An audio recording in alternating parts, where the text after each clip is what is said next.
ఈ స్థితిలో నిరాశలో ఉన్నామయ్యా. నీవే మాకు దిక్కని, నీవే మాకు ఆధారమని అయా నీ సన్నిధికి వచ్చామయ్యా.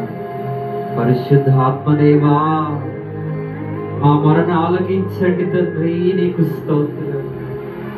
దిక్కులేని వారికి మీరే దేవుడము, తండ్రిగా తల్లిగా ఉండే దేవుడవు కదా.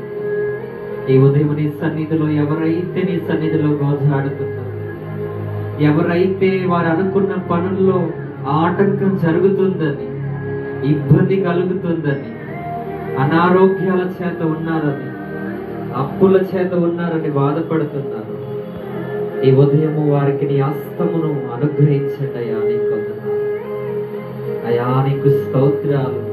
సూటిపోటి మాటలతోటి చుట్టున్న వారు నిన్ను ఇబ్బంది పెడతా ఉన్నారేమో, హేళన చేస్తా ఉన్నారేమో. అయితే ఆయనే మనకు దిక్కు, ఆయనే మనకు ఆధారమై ఉన్నాడు. ఆది సంబోధుడైన దేవుడు గనుక అయా నీకు స్తోత్రమయ్యా. అయా నీవే మాకు